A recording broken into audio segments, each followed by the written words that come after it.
This is already done, right students? ये तो हम डिस्कस कर चुके थे। देन ICE, जितना मुझे इसमें याद आ रहा है, I think we have done IC1 as well. ये हो चुका था, है कि नहीं? सम वाला था ना, सम ऑफ ऑल सच नंबर्स। तो बताओ फिर यहाँ पे क्या डाउट है आपको? पहले बताओ IC2 में क्या डाउट है? IC2 में आई थिंक हमने ठीक ठाक नंबर ऑफ क्वेश्चंस कर रखे हैं।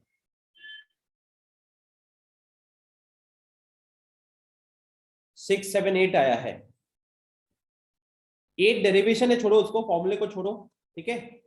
फॉर्मूले को छोड़ो। ठीक है आदित्य, फॉर्मूले को छोड़ो। साक्षी का 6 है, रियांशु का 7 है। ओके, तो देखिए Sakshi, everyone in fact look at question number 6, chord. Sakshi ये बताओ कॉर्ड क्या होता है? साक्षी ये बताइए कॉर्ड क्या होता है? Cord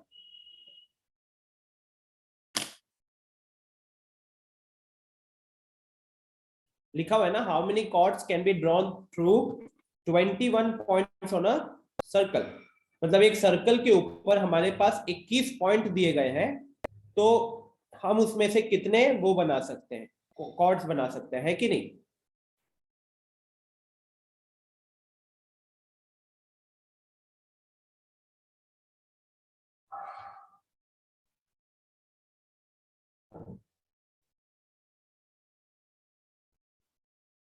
what is a cord?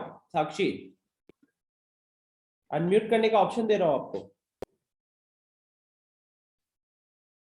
She left.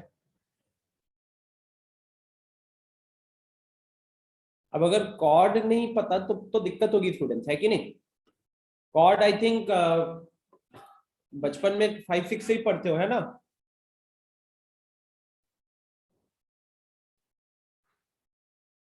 Yes Palak. Sir हम बताएं? बोलो बोलो। सर ऐसा लाइन सेगमेंट जो सर्कल के दोनों कर्व को ज्वाइन करता है। ऐसा लाइन सेगमेंट जो सर्कल के दोनों कर्व को ज्वाइन करता है। थोड़ा सा गलती हो गया। कॉर्ड एक लाइन सेगमेंट होता है, ये करेक्ट है, लेकिन कर्व क्या होता है? सर्कल तो एक खुद ही कर्व है, तो सर्कल के दो कर्व क्या होते हैं? सर दोनों कॉर्नर। दोनों कॉर्नर। सर्कल में कॉर्नर्स होते हैं क्या? No sir. चलो ठीक है। आदर्श बताइए क्या कह रहे हो? यस सर, बोल रहे थे कॉर्ड वो लाइन सेगमेंट होता है जो सर्कल पे कोई भी दो डिस्टिंक्ट पॉइंट्स को मिलाता है। बिल्कुल, वो लाइन सेगमेंट होता है जो सर्कल के किसी भी दो डिस्टिंक्ट पॉइंट्स को मिलाता है। इसलिए ऐसा सर तो नहीं कि अभी गूगल करके चेक किए हो? नो सर, हम बनाया है, ये वाला क्वेश्चन हो गया हमसे। अच्छा, 21C2 कर देंगे क्योंकि दो को मिलाना है ना, दो very good, points. Exactly, very good Adarsh. तो स्टूडेंट्स, एक कॉर्ड बनाने के लिए ना आपको सर्कल के ऊपर का कोई दो पॉइंट को ज्वाइन करना पड़ता है, ठीक है? एक कॉर्ड बनाने के लिए आपको क्या करना पड़ता है? सर्कल के ऊपर के दो पॉइंट्स को ज्वाइन करना होता है। जैसे मान लो ये पॉइंट है और ये पॉइंट है, हमने सिंपली ज्वाइन किया ना तो ये कॉर्ड बन गया। अब अगर आप इस पॉइंट को किसी दूसरे पॉइंट के साथ ज्वाइन करोगे तो आपको नया कॉर्ड मिल जाएगा, है ना? तो इस तरीके से ये एक नया कॉर्ड हो जाएगा, ये एक नया कॉर्ड हो जाएगा। तो इस तरीके से हमें कॉर्ड बनाने के लिए कितने पॉइंट्स की जरूरत पड़ रही है? एक कॉर्ड बनाने के लिए हमको 2 पॉइंट्स की जरूरत पड़ रही है। तो यहाँ पे हम आंसर में क्या लिखेंगे? To make a chord we need 2 points. To make a chord we need 2 points on the circle. तो अगर साक्षी ऐसे सोचिए कि एक कॉर्ड बनाने के लिए आपको 2 पॉइंट्स की जरूरत पड़ेगी और आपके पास 21 अलग अलग पॉइंट है सर्कल के ऊपर, तो आप कितने अलग अलग कॉर्ड बना सकते हो? So the number of different chords will be equal to 21C2। the number of equal chords will be equal to 21C2. Why 21C2? Because we have 21 different points with us. To form a chord हमको 2 points की जरूरत पड़ती है, तो 21 पॉइंटों में से 2 point choose करने के जितने अलग अलग रास्ते हो सकते हैं उतने ही अलग अलग कॉर्ड्स बनेंगे। उतने ही अलग अलग कॉर्ड्स बनेंगे, यस और नो। जैसे एक छोटा सा अगर सिचुएशन समझना है तो लेट्स से छोटा सा सर्कल लिया और इस सर्कल के ऊपर मैं 4 पॉइंट्स मार्क कर रहा हूं, सिर्फ 4 पॉइंट, 1 2 3 4। अब इन 4 पॉइंटों को मिलाकर आप कितने कॉर्ड्स बना सकते हो? देखो 1 2 3, फिर 1 2 5 हो गया, 6 हो गया। तो टोटल कितने कितने बन गए? 6 बन गए, ठीक है, टोटल 6 बन गए। अब ये 6 आप कैसे निकाल सकते थे? 4 पॉइंट में से 2 पॉइंट चूज करने के जो टोटल नंबर ऑफ वेज होते हैं ना, वो भी 6 ही होते हैं। 4c2 की वैल्यू भी 6 होती है, ठीक है। तो सिंपल सा आंसर क्या रहेगा साक्षी? यहाँ पे 21c2 का आंसर रहेगा। क्यों 21c2 रहेगा? क्योंकि एक कॉर्ड को बनाने के लिए हमको 2 पॉइंट्स की जरूरत पड़ती है। तो हमारे पास अगर 21 पॉइंट पड़े हुए हैं, 21 पॉइंटों में से 2 पॉइंट चूज करने के जितने अलग अलग रास्ते हो सकते हैं, उन सारे रास्तों का ही वो सारे रास्ते कितने होंगे? 21c2 होंगे। और हर एक रास्ते से हमको एक नया कॉर्ड मिलेगा, एक अलग कॉर्ड मिलेगा, ठीक है। तो number of ways of selecting 2 point from 21 points is equal to the number of chords in this question. Okay, next question number 7। तो क्वेश्चन नंबर 7 में एक प्रॉपर्टी लगेगी यार, बाइनोमियल भूल चुके हो। जिन जिन लोगों को डाउट हुआ है इसमें, ये कितने लोगों को याद है? NCR is equal to NC(n-r), ये याद है?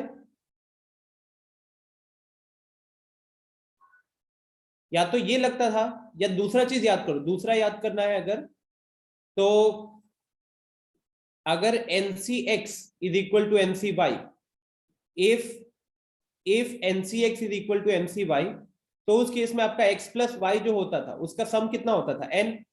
मतलब बेसिकली नीचे के दोनों वैल्यूज को ऐड करोगे तो n होना चाहिए।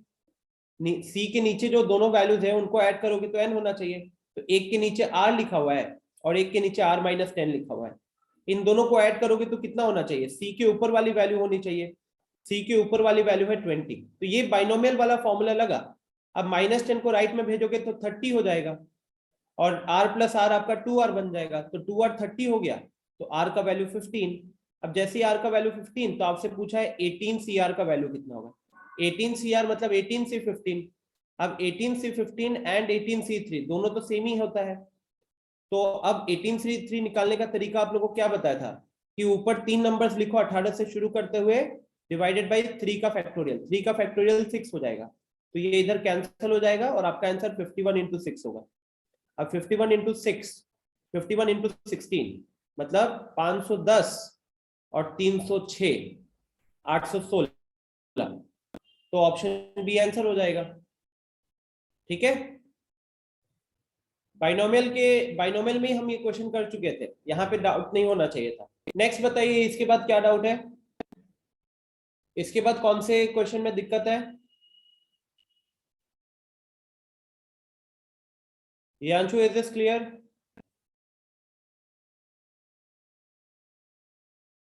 Vanshu कह रहा 14।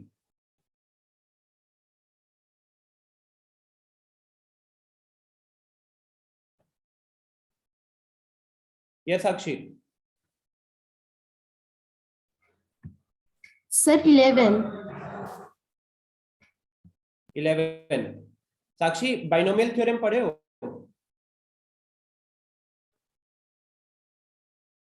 बोलिए, बाइनोमियल थ्योरम पढ़े हो? अनम्यूट कीजिए।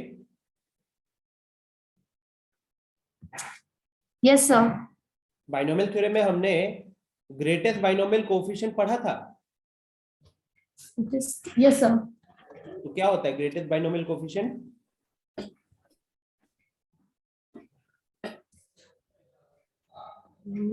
Greatest हो जाएगा NCR. मैं पूछ रहा हूँ कि ग्रेटेस्ट बाइनोमियल कोफिशिएंट क्या होता है? Greatest ये हो जाएगा NCR. हाँ, क्योंकि सर जब बाइनोमियल सर कोएफिशिएंट मतलब निकालते थे सर, उसको x को सर हट मतलब जो भी निकलता था ना उसको, जो बाइनोमियल सर उसको x हटा कर सर जितना भी कोएफिशिएंट होता है सर उसको लिख देते हैं। आपको कुछ याद वाद नहीं है, ठीक है, बकवास कर रहे हो आप। अगर आपको वो याद होता तो आपको ये याद होता कि 13cr में इसका मैक्सिमम कब होता है, ठीक है। हमने डिस्कस कर रखा था कि बाइनोमियल कोफिशिएंट मैक्सिमम कब होता है, ठीक है। पास्कल्स ट्रायंगल पढ़ाया था हम लोगों ने बाइनोमियल में इस तरीके से। तो इसमें हमने देखा था कि जैसे हम बीच में आते हैं तो बीच वाले कोफिशिएंट सबसे हाईएस्ट होते हैं। तो यहाँ पे मैंने क्या है ना, ये क्वेश्चन का मैं आपको आंसर नहीं करूंगा बिकॉज कोई फायदा नहीं है। अब अगर कोई चीज हम बाइनोमियल में पढ़े हुए हैं और उसको उसका डायरेक्ट यूज हो रहा है यहाँ पे, और अगर आपको याद नहीं है तो I am really sorry, because इस तरीके से तो टाइम वेस्ट हो जाएगा। अब मैं यही एक्सपेक्ट करूंगा ना कि जो भी मैंने पीछे पढ़ाया हुआ है उसका से ये सिंपल सा दिख रहा है मेरे को, 13 + 1/2 14/2 7 खत्म। 13C7 यहाँ पे वो हो जाएगा मैक्सिमम, और यहाँ पे 11C6 ये मैक्सिमम हो जाएगा। ये माइनस करना है, काम खत्म है। अब ये कैसा है आप सोचो, I am not going to explain this. कुछ याद नहीं आपको? व्हाट इज माई एक्सपेक्टेशन कि यार जो चीज पढ़ा चुका हूँ एटलीस्ट उसमें दिक्कत ना हो। वो भी मतलब ऐसा नहीं कि कोई पीछे का कोई हार्ड क्वेश्चन है तो भी समझ में आता है। इट वाज द मतलब फर्स्ट क्लास में पढ़े थे, फर्स्ट क्लास में बाइनोमियल के सबसे पहली क्लास में। सो नेक्स्ट आ रहा है 13 11 13 14 15 11 और कौन है यार? ये राहुल कहाँ गया? ये राहुल, राहुल अनम्यूट करना।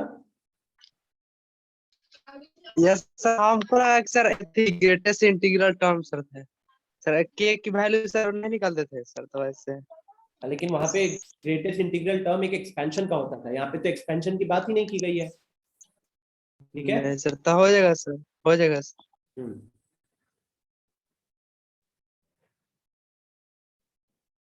ओके, अब आते 13 पे। तो 13 वाले के लिए एक दो चीजें तो आपको सबसे पहले याद रहनी चाहिए। एक बार मैं आपको ले चलता हूँ, हमने जो इससे पहले क्लास की हुई है।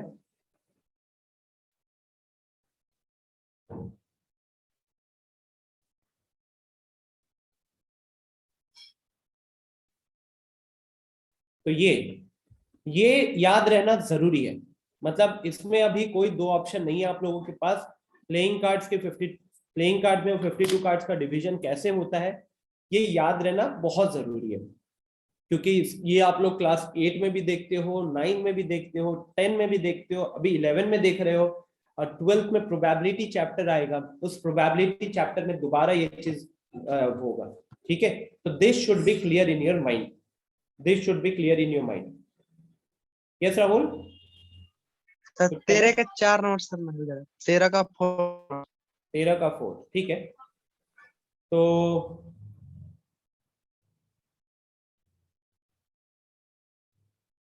देखिए, तो राहुल 13 का चौथा नंबर क्या है? At least 1 club card. अब क्लब क्या होता है? एक सूट होता है।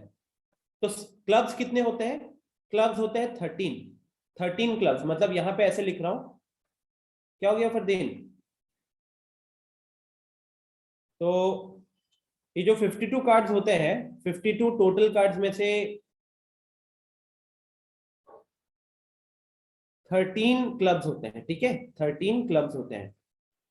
अब अगर ये 13 क्लब्स होते हैं राहुल, तो हमें ये पूछा गया है कि आपने इस 52 कार्ड में से 4 कार्ड उठाया है, 52 कार्ड्स में से 4 कार्ड उठाया है, तो क्या कितने सिलेक्शंस ऐसे हो सकते हैं जिसमें आपने कम से कम एक क्लब उठाया हो?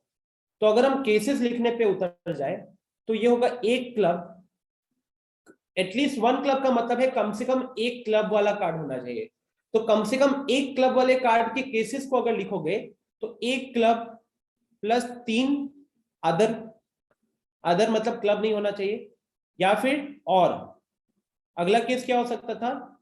2 क्लब प्लस 2 अदर, 2 क्लब वाला कार्ड है और 2 अलग वाला कार्ड है, या फिर 3 क्लब प्लस 1 अदर, 3 क्लब उठाया और एक अदर उठाया, और चौथा होगा 4 क्लब, 4 के चारों ही क्लब उठाए।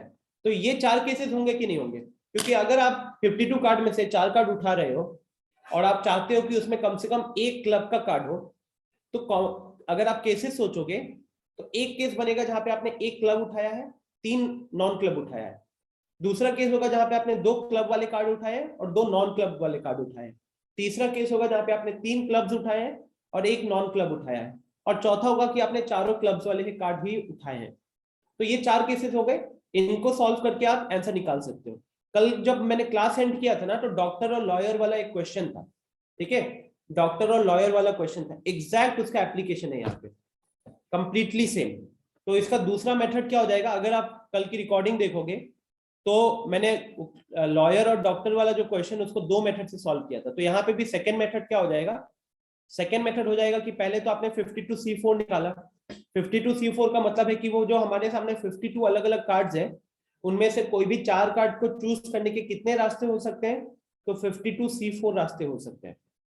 कितने रास्ते हो सकते हैं, 52C4 रास्ते हो सकते हैं।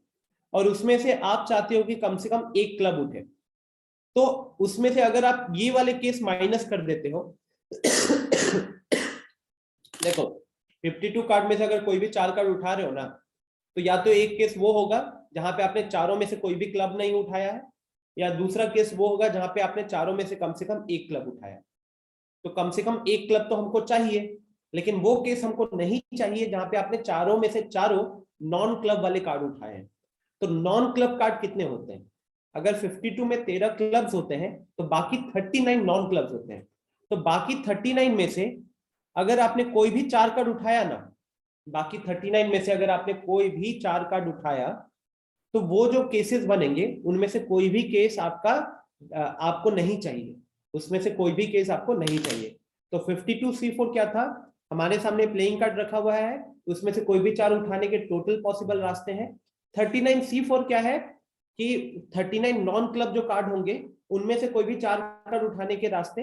अब 52C4 में से अगर हम 39C4 माइनस कर देंगे, तो अब हमारे पास वो वाले केसेस बचेंगे जिसमें हमारे पास कम से कम 1 क्लब वाला कार्ड होगा, कम से कम 1 क्लब वाला कार्ड होगा। क्लियर है राहुल ये चीज, ठीक है। तो ये एक मेथड हो गया और ये दूसरा मेथड हो गया। दूसरा मेथड ज्यादा आसान है, कल भी डॉक्टर और लॉयर वाले क्वेश्चन में हमने यही देखा था कि सेकेंड मेथड से हमें बहुत जल्दी आंसर मिल जाता है, ठीक है। चले फिर आगे, 13 हो गया डन। ये आसान है इसीलिए यहीं पे लिख रहा हूं, नोट कर लो। यस आरजू। सर ये जो 30 नंबर क्वेश्चन है उसमें नंबर 1 है exactly 1 card of each suit. तो सर 4 सूट होता है, तो सर एक सूट में 13C1 कर देंगे। हाँ, तो एक सर में 13C1 कर दोगे, उसी को इंटू 4 कर दोगे। सर इंटू 4 करेंगे ना। हाँ, तो सर लेकिन आंसर में हम देखें तो 13 raised to power 4 लिखा हुआ है। 13 रेज टू द पावर 4 लिखा हुआ है। Yes sir.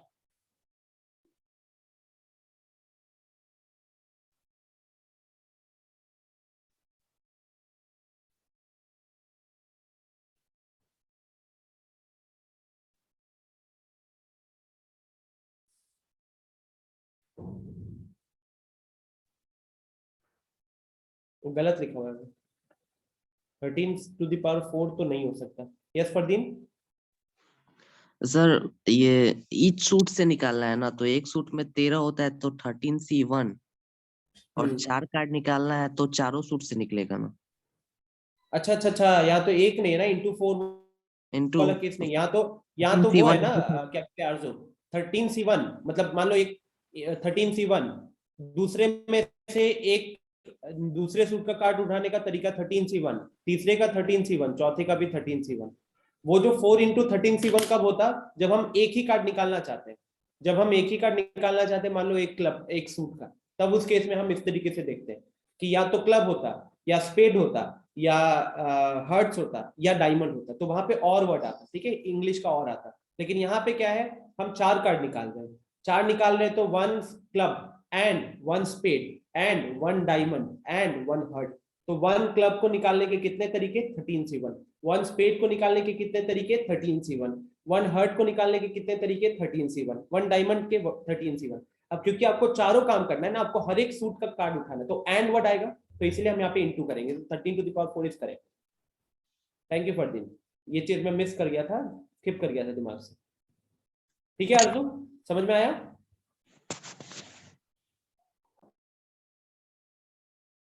ओके, तो डन। अब आते हैं 14 नंबर पे। 14 नंबर एक अच्छा क्वेश्चन। 14 में कहा है how many different words each containing 3 distinct vowels and 4 distinct consonant, 3 vowel 4 consonant from 5 vowels and 10 consonant. तो इसको यहां करते हैं।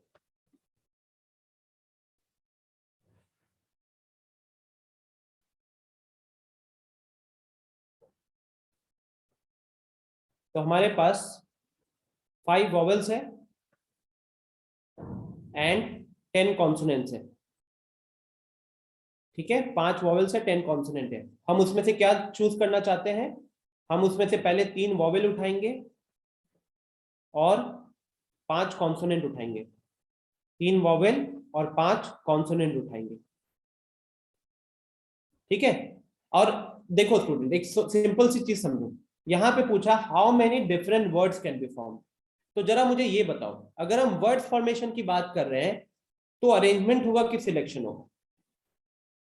क्या यहाँ पे ऑर्डर मैटर करेगा या नहीं करेगा अगर वर्ड फॉर्मेशन का क्वेश्चन है तो?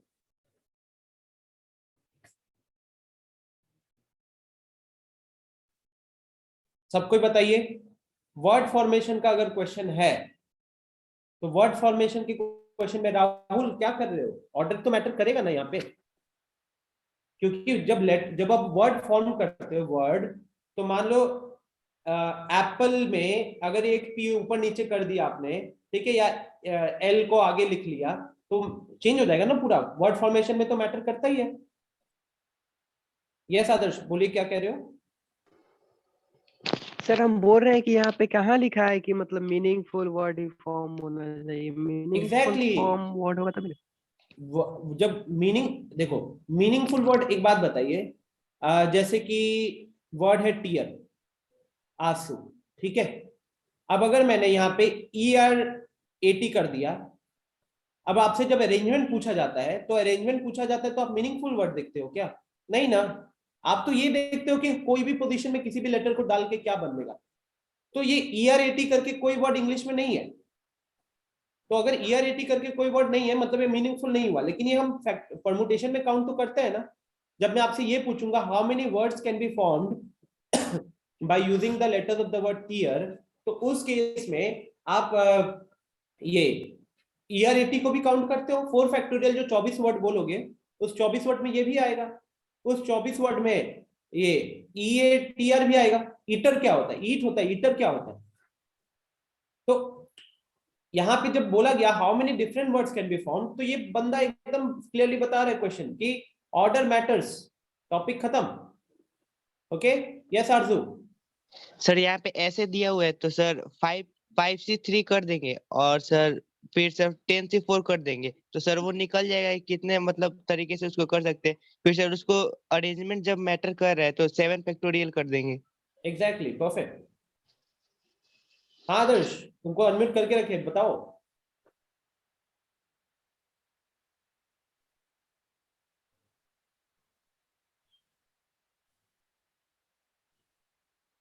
आदर्श, हाँ विवांशु बोलो। सर आंसर में दे रहा है 8C3 इंटू 10C4। मेरा आ रहा है 5 10C4। लगता है तुम कोई दूसरा ऐप देख रहे हो। मैं भी डिस्कस करता हूँ। हाँ विवेक। नहीं सर, आंसर तो ठीक दे रहा है। 8C3 फिर 8C3 इंटू ये 4C3, रुकिए इंटू 7 का फैक्टोरियल, क्योंकि 7 है तो अरेंजमेंट तो ठीक ही ना है। हाँ ठीक है, लेकिन 8C3 कहाँ से दिखा तुमको? नहीं, अरे कहाँ गया है, तुम लोग को आंसर देखना तक नहीं आ रहा है। सॉरी सर, गलत देख। सर 5C3 दिया हुआ है। हाँ ठीक है, चलो मैं सबको म्यूट करता हूँ। हाँ, तुम लोग 5C3 10C4 इंटू 7 फैक्टोरियल, क्योंकि सर सही तो है 5 में से। सही तो है मतलब कि खुद क्वेश्चन सॉल्व नहीं किया, मेरे से डाउट भी नहीं पूछा उसने और आंसर जस्टिफाई कर रहा है। ओके, तो लिसन, अब आप क्या करना चाहते हो? आपके सामने टोटल 15 लेटर्स है, उसमें 5 वॉवेल है और 10 कॉन्सोनेंट है। उसमें से आप 3 वॉवेल और 5 कॉन्सोनेंट से वर्ड बनाना चाहते हो। तो पहले तो आपको ये देखना पड़ेगा कि ये कितने तरीके से 5 वॉवेल में से 3 वॉवेल सिलेक्ट कर सकते हो। तो 5C3, ये 5C3 क्या बता रहा है, कितने तरीके से आप 5 वॉवेल में से 3 वॉवेल्स को सिलेक्ट कर सकते हो। उसके बाद 10 कॉन्सोनेंट में से 5 कॉन्सोनेंट, इसका क्या है, इसका हो जाएगा 10C5। क्या हो जाएगा इसका, 10C5। 10 कॉन्सोनेंट में से 5 कॉन्सोनेंट कितने तरीके से सिलेक्ट किया जा सकता है, 10C5। ठीक है, अब क्योंकि आपको वॉवेल भी चाहिए और कॉन्सोनेंट भी चाहिए, तो हमको यहाँ पे करना पड़ेगा इनटू। लेकिन स्टूडेंट्स ये तो खाली सिलेक्शन हुआ ना, ये क्या है, यहाँ पे लिखता हूं मैं टोटल नंबर ऑफ सिलेक्शंस। ये क्या है, टोटल नंबर ऑफ सिलेक्शंस। लेकिन आपको सिलेक्शन नहीं करना है, आपको तो करना है अरेंजमेंट। तो सिलेक्शन करने के बाद आप उसको अरेंज भी करोगे।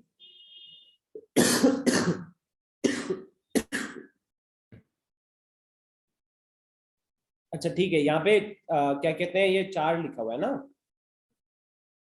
तो 10C4 10C4, ठीक है। और अब इसको हमको क्या करना है, अरेंज करना है। तो 5C3 इंटू 10C4, ये आप क्या होता है ना स्टूडेंट्स, 5C3 इंटू 10C4 में क्या होगा कि आपके पास 3 वॉवेल आ गए, आपके पास 4 कॉन्सोनेंट आ गए। अब वो जो 7 लेटर आपके पास आए हैं, उन 7 लेटर को आप अरेंज करोगे कि नहीं करोगे, करोगे राइट। कितने तरीके से अरेंज करोगे, 7 फैक्टोरियल बेस में अरेंज करोगे। तो यहां से जितने सिलेक्शन आएंगे, जितने अलग अलग केसेस आएंगे, वो हर एक केस को आप 7 फैक्टोरियल बेस में रिप्रेजेंट कर सकते हो, अरेंज कर सकते हो। तो टोटल नंबर ऑफ लेटर्स कितने हो जाएंगे, तो आपके टोटल नंबर ऑफ लेटर्स हो जाएंगे 5C3 into 10C4 into 7 factorial. तो ये हो जाएगा टोटल अरेंजमेंट, ये हो जाएगा टोटल नंबर ऑफ अरेंजमेंट। क्या ये लॉजिक क्लियर है जिन जिन लोगों को इस क्वेश्चन में डाउट था?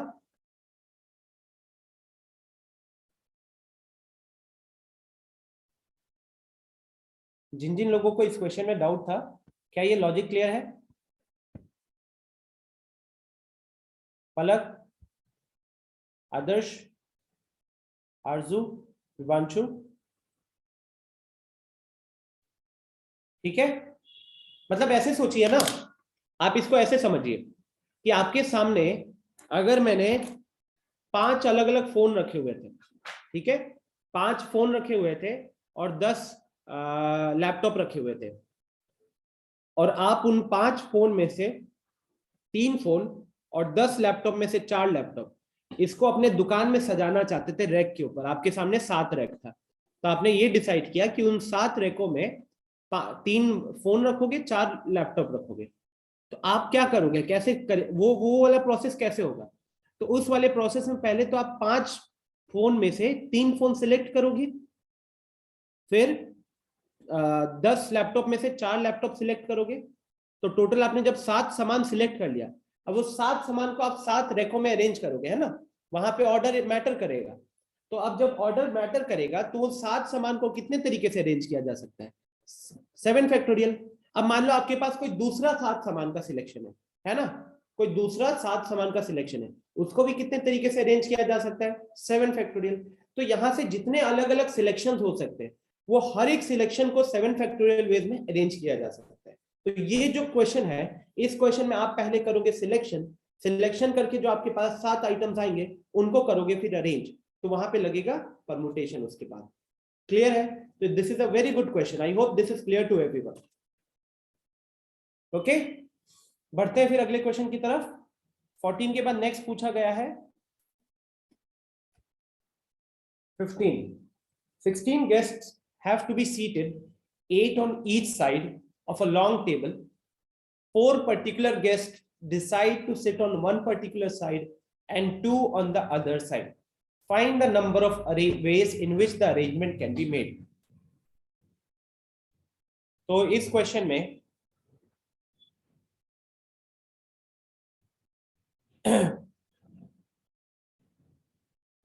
ऐसे समझो,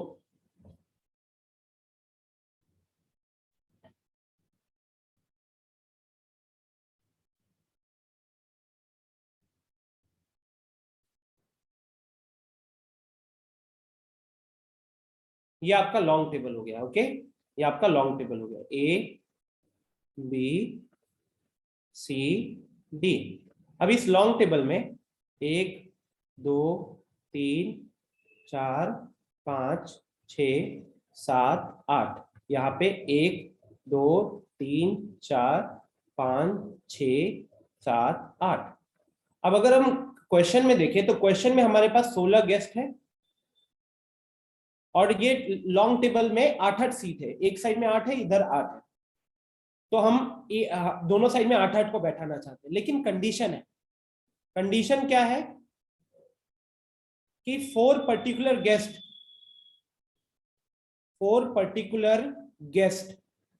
आप ही सोचो ना, आपके घर पे 16 लोग आने वाले, आप इस तरीके से टेबल पे बैठाओगे। अब उसमें से 4 ऐसे गेस्ट है ना जो लेफ्ट में ही बैठेंगे, आपको ऑलरेडी पता है कि वो लेफ्ट में ही बैठेंगे, तो 4 पर्टिकुलर गेस्ट मान लेते हैं विल सीट ऑन लेफ्ट, बोला है ना, ऑन वन साइड। अब कौन सा साइड तो नहीं बोला हुआ है, लेकिन वो एक ही साइड में बैठेंगे। मतलब ऐसा नहीं कि उनके मन में कहीं पे भी सवाल ये नहीं बोला है कि वो चारों एक साथ बैठना चाहते हैं, ये बोला गया है कि चारों एक साइड में बैठना चाहते हैं, एक साथ नहीं दिया गया। तो ये चीज को ध्यान में रखिएगा, अगर एक साथ बोला होता तो या तो वो एडी पे आते या फिर बीसी पे आते, लेकिन यहां कहा है कि 4 पर्टिकुलर लोग ऐसे जो लेफ्ट पे ही बैठेंगे। तो मान लेते हैं 4 पर्टिकुलर गेस्ट विल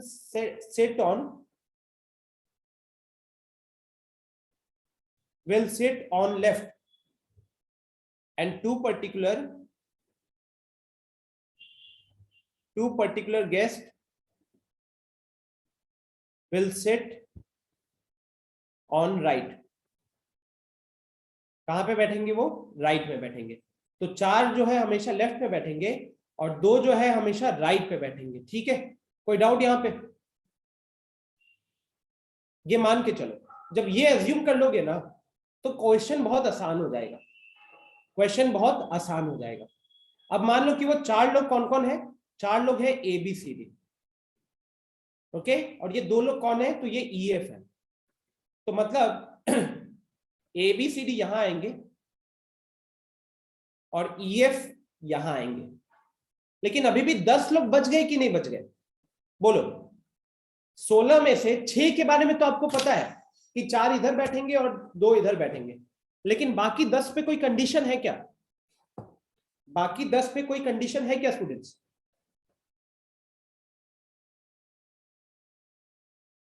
बाकी 10 पे कोई कंडीशन नहीं है। तो बाकी 10 के लिए अगर कोई भी कंडीशन नहीं है तो उधर हम क्या कर सकते हैं? हम वहां पे इनको जैसा मन वैसे अरेंज कर सकते हैं, है कि नहीं?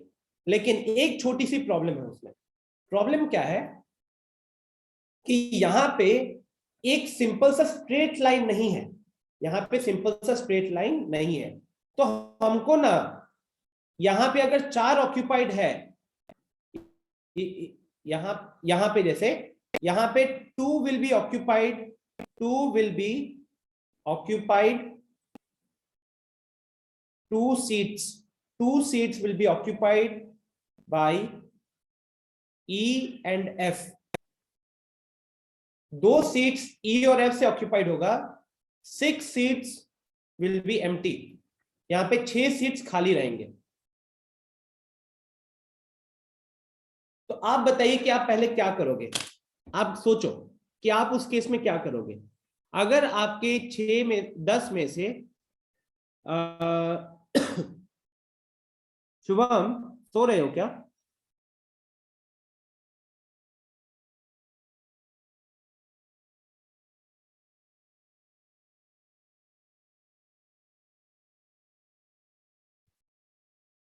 ओके, तो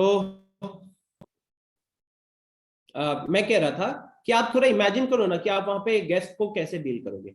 आप सबसे पहले वो जो 16 लोग हैं, 16 में से 4 एडी पे बैठेंगे, 2 बैठेंगे बीसी पे, बचे 10 लोग। अब आप उस 10 लोग को बैठाने के लिए ऐसे देखोगे ना कि 10 लोग बैठेंगे, लेफ्ट में 4 सीट खाली है, राइट में 6 सीट खाली है। तो आप उन 10 में से पहले 6 लोगों को राइट में बैठा दोगे। आप उन 10 में से 6 लोगों को पहले राइट में बैठा दोगे, है ना? किन्हीं 6 को राइट में बैठाओगे कि नहीं बैठाओगे? बोलो, किन्हीं 6 को राइट में बैठाओगे। और फिर उन 6 को जब राइट में 10 में से 6 लोगों को चूज कर लिया जिनको आप राइट में बैठाओगे, तो उसके बाद आप क्या करोगे, आप बाकी 4 लोगों को लेफ्ट में सिट कराओगे, है ना। तो देखो मैं सॉल्यूशन क्या लिखूंगा, मैं लिखूंगा, पहले लिख रहा हूं 10C6। 10C6 क्या है, जो मेरे पास 10 लोग बचे हैं ना, उन 10 में से 6 लोगों को मैंने राइट साइड में अरेंज करना था, मतलब कि राइट साइड के लिए सिलेक्ट करना था। होता है ना कि अच्छा ये 10 लोग हैं, इस 10 में से पहले मेरे को 6 लोगों को सिलेक्ट करना है जिनको मैं राइट साइड में बैठाऊंगा। उसके बाद मैं क्या करने वाला हूं, जो बचे 4 लोग हैं, जो बचे 4 लोग हैं उनको कहां पे बैठाऊंगा, लेफ्ट में बैठाऊंगा।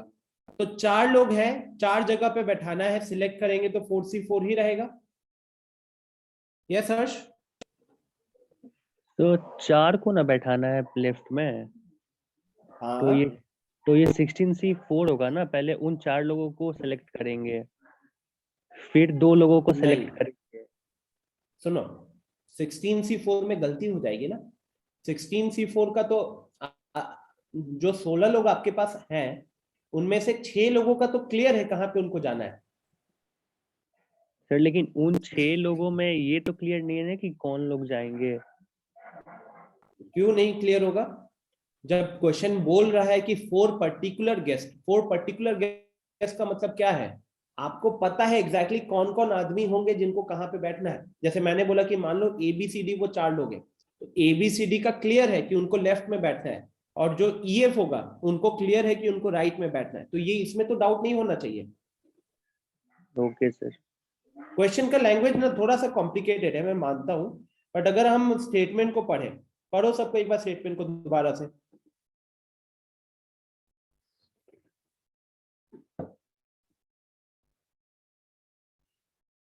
सोलह लोग हैं आपके पास, 16 guest, 8 on each side of a long table.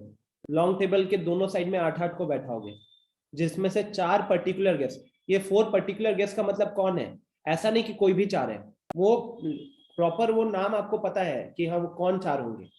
वो 4 लोग एक साइड में बैठना चाहते हैं, वन पर्टिकुलर साइड। अब वन पर्टिकुलर साइड का मतलब क्या हुआ, वो एक ही साइड में बैठना चाहते हैं, ऐसा नहीं कि वो लेफ्ट या राइट में बैठना चाहते हैं।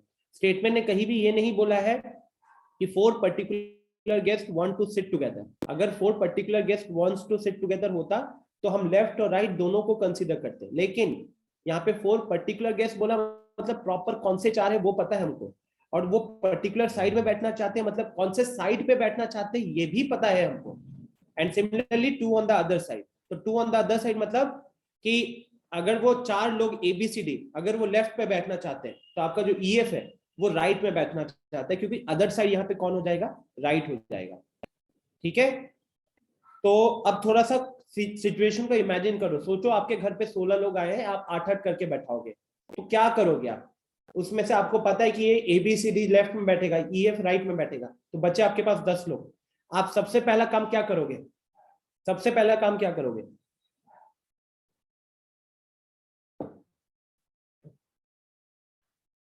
यस आरजू।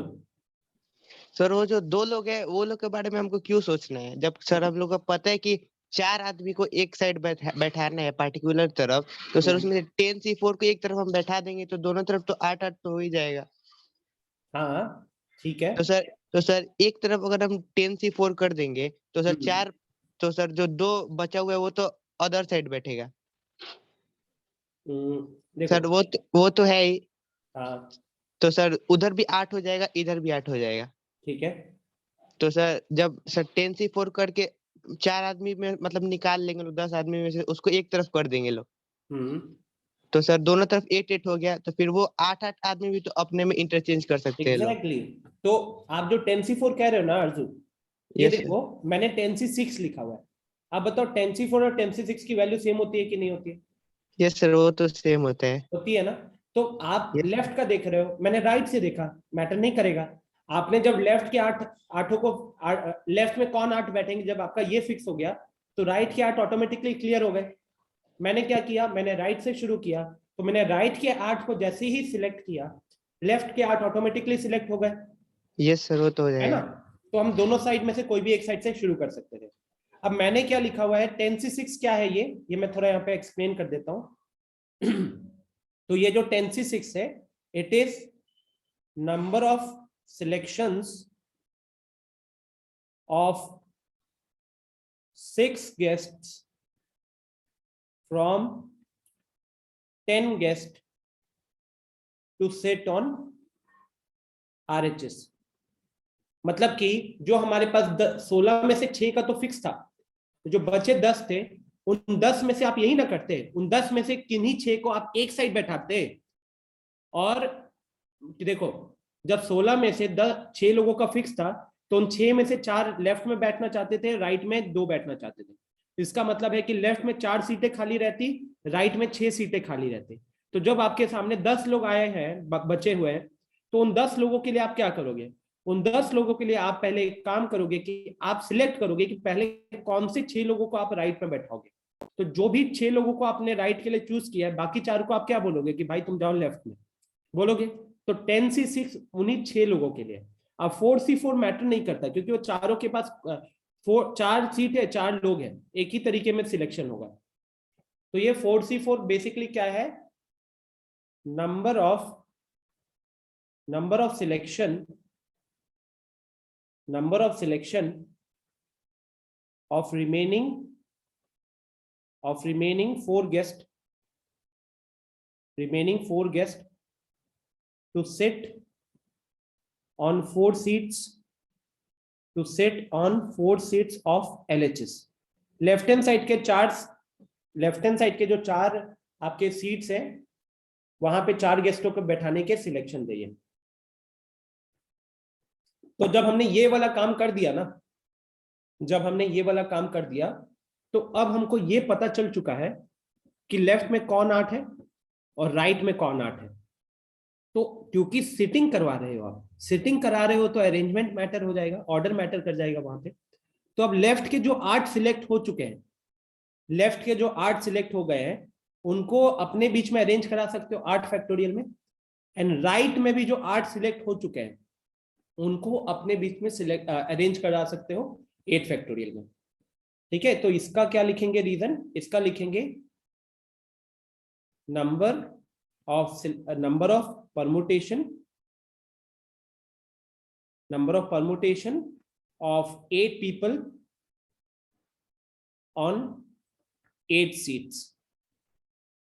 और ये आपका क्या हो जाएगा? ये वाला ये हो जाएगा आपका नंबर ऑफ परम्यूटेशन ऑफ, यहां पे मान लो हमने LHS लिख दिया, तो number of permutation of 8 people on 8 seats on RHS। तो इसको सबको एक क्लाउड में डालो।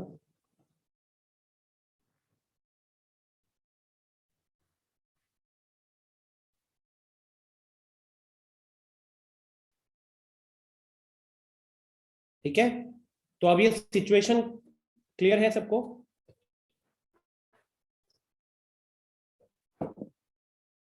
ठीक है, 16 थे, 16 में से 4 लेफ्ट 2 राइट, बचे 10 में से आपने चूज किया कौन से 6 को आप राइट में बैठाओगे।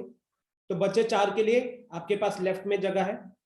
तो 10 में से 6 को कितने तरीके से सिलेक्ट किया जा सकता है? 10C6। तो सबसे पहले 10C6 लिखा हुआ। अब जो बचे 4 है, उनके लिए वहां पे 4 सीट है, 4 लोगों को 4 सीट में के लिए सिलेक्शन कितना है? 1 ही होगा, मतलब चारों को बैठाना है। तो 4C4। अब लेफ्ट के 8 आपको फिक्स हो चुके हैं, राइट के 8 जो हैं और लेफ्ट के 8 जो हैं, उनको अपने बीच में अरेंज करा सकते हो। कितने तरीके से? 8 लोगों को 8 जगह पे अरेंज कराने के तरीके होंगे 8 फैक्टोरियल। तो लेफ्ट के भी 8 फैक्टोरियल और राइट के भी 8 फैक्टोरियल। तो यहाँ पे भी क्या हुआ है? यहाँ पे पहले बाकी 10 लोगों का सिलेक्शन हुआ है, बाकी 10 लोगों के सिलेक्शन के बाद लेफ्ट के 8 और राइट के 8 का अरेंजमेंट हुआ है, और तब जाके ये आया है solution. Is this clear now? I think ये जेई का क्वेश्चन है, अच्छा क्वेश्चन है। कोई पार्ट में दिक्कत है किसी को? इसको एक्सप्लेन करने में हमने 20 मिनट का टाइम लिया है, 11 बजे शुरू किया था ये क्वेश्चन मैंने।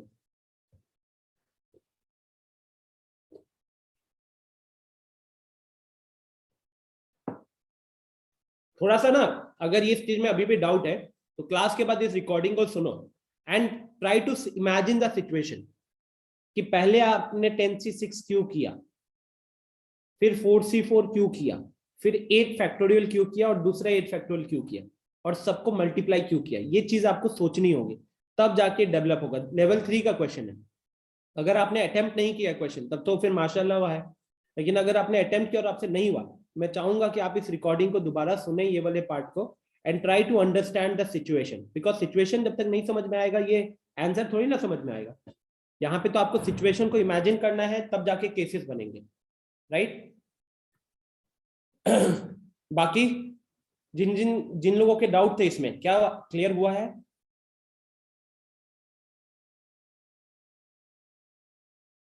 अमन, आदित्य, आदर्श, आप लोगों ने पूछा था मेरे से ये सवाल, क्या ये चीज क्लियर है?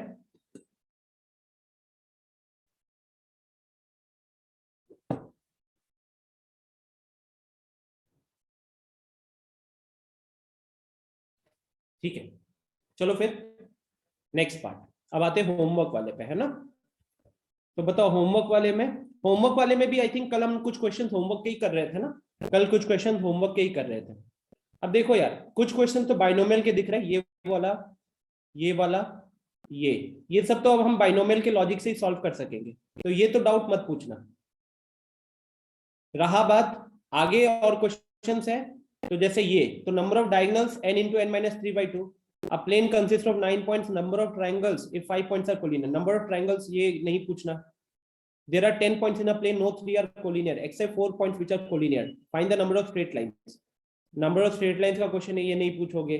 7 हमने कल डिस्कस किया है, तो अभी स्टार्टिंग के 7 में से आपको कोई डाउट नहीं पूछना है, टाइम वेस्ट करवाओगे आपसे। अब आते हैं यहाँ पे 8 9 10, हाँ 8 9 10 बताओ, 8 9 10 में अगर कोई दिक्कत है किसी को। बाकी आपने क्या किया ये भी मैं पूछूंगा।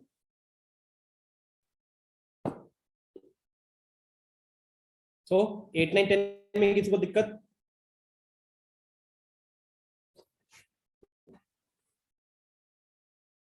एनीवन?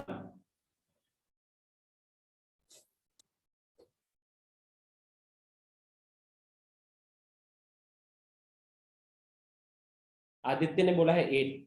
आदित्य मेरे को थोड़ा ये बताइए कि आपने 8 में क्या अप्रोच लगाया है, ताकि मैं थोड़ा डिस्कस कर सकूं कि गलती कहाँ पे हुई है।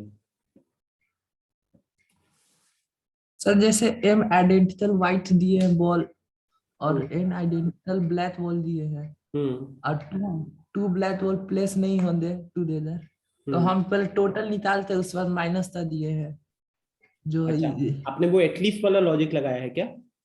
जी आपको देखो एटलीस्ट वाला लॉजिक अलग होता है, क्योंकि एटलीस्ट में क्या है ना, 6 आपके पास 6 बॉयज है, 5 गर्ल्स है, आपको एक टीम बनाना है 4 लोगों का, जिसमें कम से कम 1 गर्ल होना चाहिए। तो कम से कम 1 गर्ल जब बोलते हैं तो 1 girl 3 boys, 2 girl 2 boys, 3 girl 1 boy, 4 girl 0 boys, ये 4 केसेस बनते हैं। अब वहां पे आप जब लोगों को सिलेक्ट कर रहे हो और एटलीस्ट या एटमोस्ट आता है ना, जब एटलीस्ट वर्ड या एटमोस्ट, कम से कम ज्यादा से ज्यादा, एटलीस्ट का मतलब कम से कम, एटमोस्ट का मतलब होता है ज्यादा से ज्यादा, सिर्फ उन्हीं क्वेश्चन में हम टोटल में से कोई केस माइनस करेंगे। अब यहाँ पे ना एटलीस्ट वर्ड नहीं है, तो वो सोच यहाँ पे थोड़ा सा काम नहीं करना। दूसरी चीज आप याद कीजिए, एक क्वेश्चन था बहुत सिमिलर, ये सेम क्वेश्चन नहीं है, बट मैं एक बार थोड़ा सा रिकॉल कराना चाहूंगा, क्योंकि ये ना आइडेंटिकल वर्ड के कारण बहुत घपला हो जाता है। मैं समझाऊंगा क्यों घपला हो जाता है। तो एक क्वेश्चन मैंने परमुटेशन वाले एक्सरसाइज में डिस्कस किया हुआ है,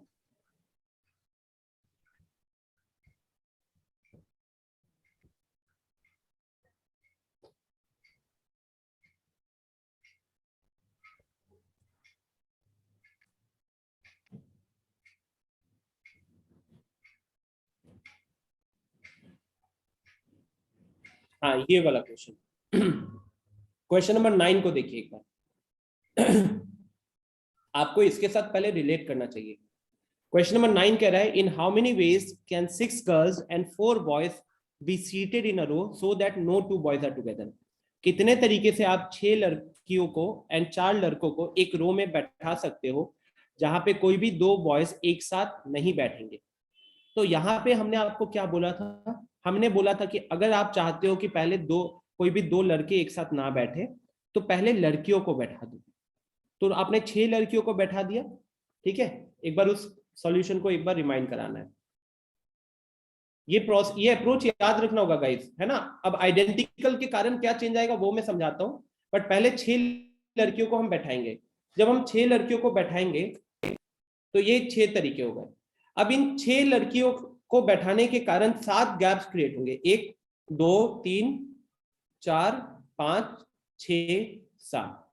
अब इन 7 गैप्स में से अगर आप किसी भी 4 गैपों में लड़कों को बैठाते हो, इन 7 गैप्स में से कोई भी 4 गैप चूज करते हो जहां पे आप उन चारों लड़कों को बैठाओगे तो आपको कोई दिक्कत नहीं होगी, है ना। तो उस केस में 2 लड़के साथ में नहीं रहेंगे।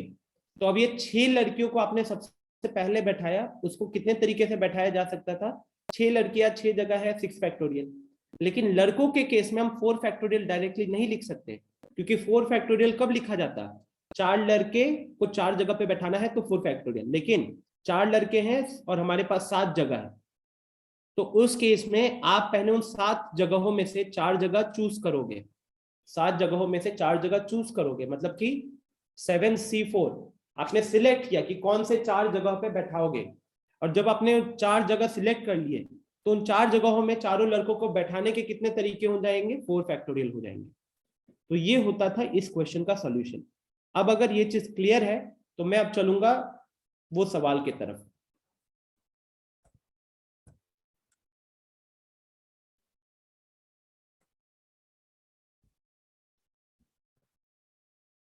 आरती थोड़ी देर में अनम्यूट करता हूं। अब अगर आप इस क्वेश्चन को देखते हो, क्वेश्चन नंबर 8 को, क्वेश्चन नंबर 8 में कुछ ऐसा ही है। The number of ways of arranging m identical balls and n identical black balls in a row such that no 2 black balls are placed together. इसका मतलब है कि हमारे पास m, देखो अंतर है, वहां पे 6 लड़कियां थी 5 लड़के थे, सारी लड़कियां एक दूसरे के साथ अलग, सारे लड़के एक दूसरे के साथ अलग। लेकिन यहाँ पे क्या है? यहाँ पे आपके पास m identical white. m identical white का मतलब है कि आइडेंटिकल का मतलब सेम होता है, आइडेंटिकल का मतलब सेम होता है, कॉपी, ठीक है। तो आपको व्हाइट कलर के same m number of balls आपके सामने रखे हुए थे और ब्लैक कलर के n नंबर ऑफ बॉल्स आपके सामने रखे थे, जिसमें बोल दिया है m ज्यादा है n से। इसका मतलब है व्हाइट कलर के बॉल्स आपके ब्लैक कलर के बॉल से ज्यादा है। तो सवाल ये पूछ रहा है कि no 2 black balls are placed together. कितने तरीके से आप यहाँ पे अरेंजमेंट कर सकते हो, कितने तरीके से आप व्हाइट और ब्लैक बॉलों का अरेंजमेंट कर सकते हो जहां पे कोई भी 2 ब्लैक बॉल एक साथ ना हो। तो आप सबसे पहले क्या करोगे? वहां पे जब हमने कंडीशन देखा था कि 2 लड़के साथ में नहीं होने चाहिए, तो हम कहते हैं कि पहले लड़कियों को बैठाओ। यहाँ पे अगर आप 2 ब्लैक बॉल्स नहीं चाहते हो साथ में, तो आपको सबसे पहले क्या करना होगा? व्हाइट बॉल्स को अरेंज करवाना होगा। अब व्हाइट बॉल्स को अरेंज कितने तरीके से करा सकते हो? तो मान लो m बॉल्स थे, अगर हमारे सामने m बॉल्स थे, तो ये सारे m बॉल्स में कौन आएंगे? सारे m बॉल्स में कौन आएंगे? यस आदित्य, कुछ कह रहे हो क्या? सर अब हो जाएगा, हो जाएगा, ओके। तो बाकी जो लोग से नहीं हुआ, ये m जगहों पे हर जगह पे कौन आएगा? व्हाइट कलर का बॉल आएगा, है ना। अब देखो m बॉल्स थे, आपने m जगह पे अरेंज किया, कितने केसेस हो जाएंगे? m factorial. लेकिन ये ना सारे आइडेंटिकल है। आइडेंटिकल का मतलब होता है सेम है, रिपीटिशन। तो याद कीजिए कि जब रिपीटिशन होता था अरेंजमेंट के क्वेश्चन में, तो हम फैक्टोरियल से डिवाइड करते थे कि नहीं? जितनी चीज रिपीट करती थी उतनी ही चीजों के फैक्टोरियल से डिवाइड करते थे। तो हमको क्या होगा? m factorial by m factorial. क्या हो जाएगा? m factorial by m factorial. अब जब ये m फैक्टोरियल हमारा बाई m फैक्टोरियल निकल गया, ये हमने व्हाइट बॉल्स के लिए रखा। अब आते हैं ब्लैक बॉल्स के लिए। तो ब्लैक बॉल्स को कहाँ रखोगे? ये जो गैप्स बने हैं उन गैप्स में से ही तो कहीं ना कहीं रखोगे ना, ये जो गैप्स बने हैं। तो अगर वहां पे 6 लड़कियां थी तो 7 गैप्स बनते थे। यहाँ पे अगर m बॉल्स है, m व्हाइट कलर के बॉल्स है, तो गैप कितने बनेंगे? गैप बनेंगे एक ज्यादा, m+1। तो अब m+1 गैप्स में से, m+1 गैप्स में से आप चूज करना चाहते हो n गैप्स, जहां पे आप काले बॉलों को रखोगे। तो m+1 गैप्स में से n गैप्स को कितने तरीके से चूज किया जा सकता है? वो किया जा सकता है m+1cn, m+1cn, ठीक है। और वहां पे जब हमने 7c4 किया था, 7 गैप में से 4 गैप चूज किए थे, तो फिर चारों लड़कों को बैठाने के 4 फैक्टोरियल वेज थे। लेकिन यहाँ पे काले बॉल सब आइडेंटिकल है, तो यहाँ पे आप फिर से n factorial by n factorial करोगे तो वो 1 आ जाएगा। तो कायदे से अगर हम इसका पूरा सॉल्यूशन देखें, लिख लो, ये पूरा आंसर लिख लो अपनी कॉपी में, तो ये आपका बनेगा कुछ m factorial by m factorial into m+1cn into n factorial by n factorial. आप इस सॉल्यूशन को पीछे वाले के साथ मैच करना। वहां पे क्या था, पिछले वाले सवाल में लड़की लड़कों वाले में 6 फैक्टोरियल थे गर्ल्स के लिए, 7c4 था गैप्स चूज किया, और 4 फैक्टोरियल था बॉयज को अरेंज करने का। लेकिन अगर आपको ये कहा जाता कि 6 की 6 लड़कियां सेम है, अगर ये कहा जाता कि वो 6 के 6 लड़कियां सेम है, तो आप अरेंजमेंट करने के टाइम पे फिर डिवाइड करते, और वो यही कह दिया जाता कि सारे लड़के भी सेम है, तो 4 फैक्टोरियल बाय 4 फैक्टोरियल होता। तो इस केस में आपका आंसर 7c4 आता। यहाँ पे आपका आंसर क्या आएगा, m+1cn आएगा, m+1cn आएगा। तो I hope this logic is now clear to everyone, ठीक है। तो प्लीज ट्राई टू रिमेंबर, इसीलिए कहा जाता है कि you should remember the question you have solved. जो हमने कुछ चैप्टर्स पहले किए, अगर हम उन क्वेश्चंस को भूलेंगे ना, तो हमारे लिए जेई बहुत मुश्किल होगा, बहुत मुश्किल। कोई भी कॉम्पिटिटिव एग्जाम, सिर्फ जेई की बात नहीं है, कोई भी कॉम्पिटिटिव एग्जाम उठाओगे तो उसमें पीछे की चीजों का यूज होता ही होता है, ठीक है। चलो ये तो हो गया खत्म। अब आते हैं 9 पे। 9 तो यार वो जो कल डॉक्टर वाला जो क्वेश्चन था, डॉक्टर और लॉयर वाला, एग्जैक्ट कॉपी है उसका। यस आदर्श, सर आवाज आ रहा है? आ रही है।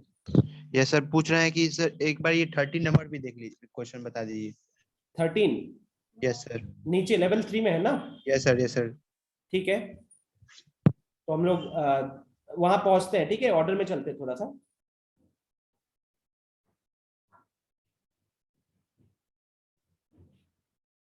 तो देखो रियांशु, इसको मैं जल्दी से निपटाता हूं। ये क्वेश्चन एकदम लॉयर वाला क्वेश्चन के जैसा होगा, ठीक है। अब या फिर आज जैसे कार्ड वाला क्वेश्चन किए थे, यहाँ पे हमारे पास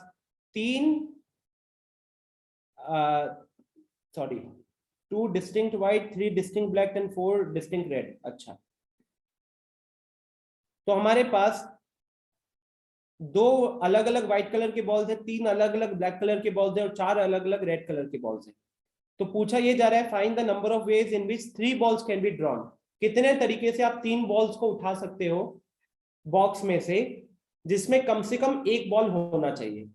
तो ये एटलीस्ट वर्ड आ गया ना, यहाँ पे एटलीस्ट वर्ड आ गया। तो एटलीस्ट मतलब टोटल माइनस एक्सेप्शन, उसको छोड़कर बाकी केस क्या होगा। अगर आप कम से कम एक बॉल चाहते हो, कम से कम एक ब्लैक कलर की बॉल चाहते हो, तो इसका मतलब है वो वाला केस जहां पे आपने तीनों बॉल उठाए और तीनों में से तीनों नॉन ब्लैक था, वो केस नहीं चलेगा।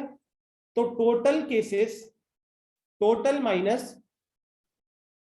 Cases of 3 balls, cases of 3 balls being non black, being non black. क्या करना है आपको, आपको करना है टोटल में से, ठीक है, टोटल में से आपको वो वाले केसेस माइनस करने हैं जहां पे आपके तीनों बॉल्स नॉन ब्लैक थे। नॉन ब्लैक का मतलब काले नहीं थे, ठीक है।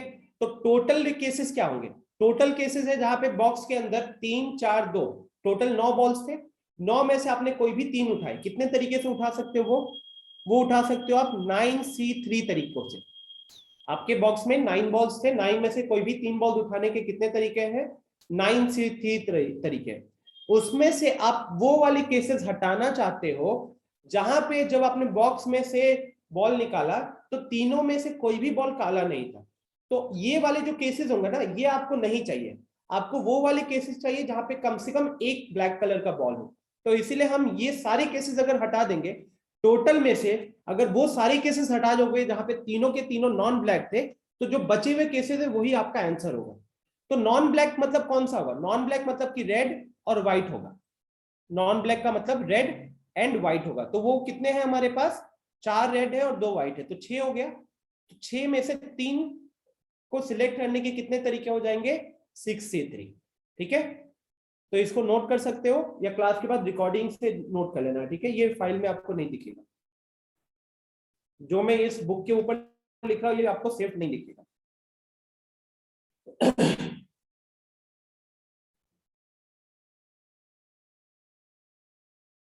अच्छा सॉरी राहुल, ये आपका डाउट था।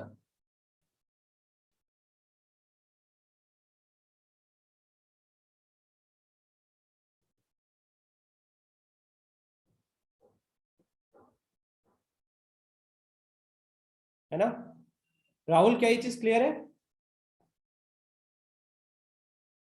राहुल, आपका जो पहला डाउट था वो इसके वाला कार्ड वाला एग्जैक्ट क्वेश्चन है ये। ठीक है, दोनों सेम क्वेश्चन में फंसे थे, ये आपको पता चल गया कि कैसे सॉल्व करना है। Okay, next question number 10। Question number 10 कह रहा है the number of permutation of n different objects taken r at a time when a particular object is always to be included in each arrangement.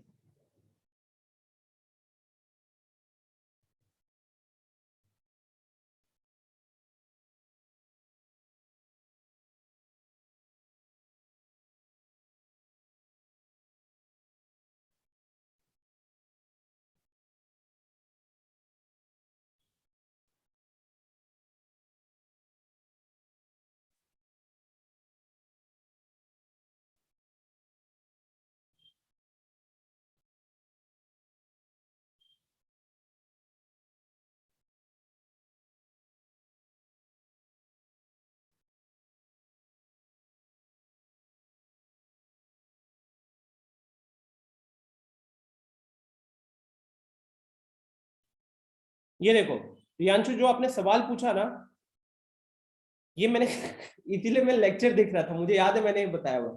ये देखो ये file खुला हूं मैं, क्या नाम है फाइल का? परमुटेशन लेक्चर 3, 12 तारीख को हुआ था। ठीक है, ये अपना नीचे लिखा हुआ है permutation of n different things taken r at a time when one particular thing always occurred. n चीजों में से 8 चीजों का अरेंजमेंट जहां पे एक चीज हमेशा आएगी, तो वो लिखा हुआ है r into n minus 1 P r minus 1।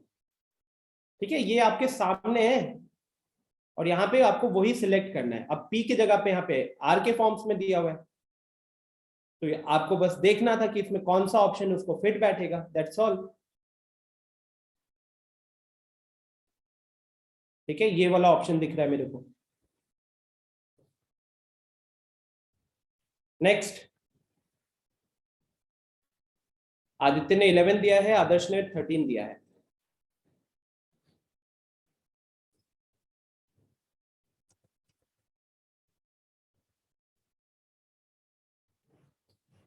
कौन साइक्लिक का मतलब क्या होता है आदित्य? कौन साइक्लिक का मतलब?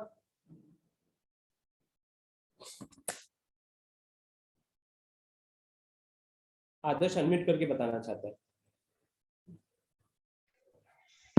यस सर, कौन साइक्लिक वो 4 पॉइंट्स होते हैं जिनसे एक सर्कल पास करता है। 3 पॉइंट होते हैं, 3 पॉइंट होते हैं। ठीक है, यस सर। कौन साइक्लिक या कौन सा नहीं, कौन साइक्लिक मतलब तो खाली इतना समझो कि पॉइंट्स सर्कल के ऊपर लाई करेंगे। यस सर, वो पॉइंट ऑन सर्कल। ठीक है, तो ये सवाल में क्या दिया हुआ है? 10 पॉइंट है आपके सामने प्लेन पे, जिसमें से कोई भी 3 कोलिनियर नहीं है, लेकिन 4 पॉइंट कौन साइक्लिक है। 4 पॉइंट एक ही सर्कल के ऊपर आ रहे हैं। तो ये पूछा जा रहा है कि number of different circles that can be drawn through at least 3 points of this 3 of this points. ठीक है, तो आदित्य एक छोटा सा पहले तो स्टेटमेंट अपने को याद रहना चाहिए। वो स्टेटमेंट क्या होगा कि एक सर्कल कहां से पास होता है? 9th का जो सर्कल चैप्टर है ना, 9th के सर्कल चैप्टर में हम ये बात करते हैं। A circle, a unique circle is drawn through 3 non collinear points. अगर 3 पॉइंट्स ऐसे हैं जो कि नॉन कोलिनियर है, ठीक है, तो अगर मैंने स्क्रीन पे अगर मैंने स्क्रीन पे कोई भी रैंडम 3 पॉइंट बनाए ना, 1 2 3, तो इन 3 पॉइंट से पास करने वाला एक ही सर्कल आप बना सकोगे। इन 3 पॉइंट से पास करने वाला एक ही सर्कल आप बना सकोगे। ठीक है, तो ये इंफॉर्मेशन का यहाँ पे यूज करना होगा। ओके, अब देखो, क्योंकि ये चारों पॉइंट्स आपके कौन साइक्लिक हैं, तो इन चारों पॉइंट से मतलब कि ये चारों पॉइंट एक ही सर्कल के ऊपर आ रहे हैं, तो अब इनसे अलग अलग सर्कल नहीं बनेगा। उस चीज को ध्यान में रखो, है ना। तो एक बार सबको अटेम्प्ट लो, 11:40 हो रहा है। क्लियर है आदित्य? एक बार इस लॉजिक को ट्राई करो। 10 में से कोई भी 3 कोलिनियर नहीं है, तो कायदे से हम सर्कल बनाने के लिए 3 पॉइंट चाहिए, तो हम 10C3 लिखेंगे। लेकिन फिर 10C3 में से आपको ये 4 कॉन्साइक्लिक पॉइंट्स के साथ क्या करना है, 4 कॉन्साइक्लिक पॉइंट्स के साथ क्या कैसे करना है? क्या 4C3 माइनस करेंगे? नहीं करेंगे। 4C3 माइनस करेंगे तो 1 ऐड करेंगे कि नहीं करेंगे? ये चीजें आपको एक बार सोचनी है। ठीक है, तो ये क्वेश्चन का मैं कल डिस्कशन करूंगा, है ना। लेवल 3 का क्वेश्चन है, मेरे को बहुत भरोसा है कि बहुत लोगों ने अटेम्प्ट नहीं किया होगा। तो ये उन सारे लोगों के लिए हिंट है। एक यूनिक सर्कल बनता है 3 नॉन कोलिनियर पॉइंट से। ठीक है, 3 नॉन कोलिनियर पॉइंट से एक यूनिक सर्कल बनता है हमेशा। तो आप इसका यूज करके इस क्वेश्चन को ट्राई करना। फिर नेक्स्ट मेरे पास आया है क्वेश्चन नंबर 13 क्या क्लास में हुआ क्वेश्चन है क्या? बाइनोमियल के टीपीपी में क्वेश्चन देखा था क्या ये हमने? यस आदर्श? यस सर, कर रहे थे, लेकिन हम इसमें 2 वेरिएबल 3 वेरिएबल आ रहा है, इसका आंसर नहीं हो पा रहा था। 3 वेरिएबल आ रहा है, ठीक है। यस अर्जु? सर इसको सॉल्व करें तो सर k² = 1/n+3 आ रहा है। सर n का वैल्यू पता नहीं चल रहा है, क्या रखें? क्या आ रहा है? Sir k² = 1/n+3। 1/n+3। Sir n के साथ नहीं आ रहा है सर, 1/n फिर सर +3। अच्छा, ठीक है। एक काम करते हैं, तो कल देखो 42 हो रहा है, अभी अगर शुरू करेंगे तो इसमें थोड़ा सा टाइम लग जाएगा, बिकॉज ये लेवल 3 का क्वेश्चन है, तो 1-2 मिनट के अंदर सॉल्व होने के चांसेस कम है। ये वाला तो आसान क्वेश्चन दे दिया लेवल 3 के अंदर, number of parallelograms from 5 parallel lines intersecting 4 parallel lines, तो ये तो अपना 5C2 × 4C2 हो जाएगा। ठीक है, ये जितना मुझे लग रहा है हमने बाइनोमियल के टीपीपी में सॉल्व किया था ये क्वेश्चन, तो कोई नहीं, हो सकता है थोड़ा सा हटके हो। ठीक है, तो कल मैं यहीं से कंटिन्यू करूंगा। कल क्वेश्चन नंबर 11 और 13 डिस्कस करूंगा। ये डिस्कस करने के साथ साथ ये एक्सरसाइज खत्म हो जाएगा, तो अगला एक्सरसाइज है सर्कुलर परम्यूटेशन का, इसको कल के कल शुरू कर दूंगा। इनफैक्ट ये छोटा एक्सरसाइज है, अब यहाँ से हमारा स्पीड बढ़ जाएगा, ये ना बहुत जल्दी निपट जाएगा। ठीक है, ये बहुत जल्दी निपट जाएगा। ओके, तो आज की क्लास यहीं पे एंड करते हैं फिर। ठीक है, और जिन लोगों ने ये लेवल 3 वाला क्वेश्चन अटेम्प्ट नहीं किया है, आज घर जाके अटेम्प्ट करो, कोई होमवर्क ऐसा नहीं दे रहा हूँ। चलो फिर, thank you everyone, bye bye, take care, मिलते हैं कल की क्लास में।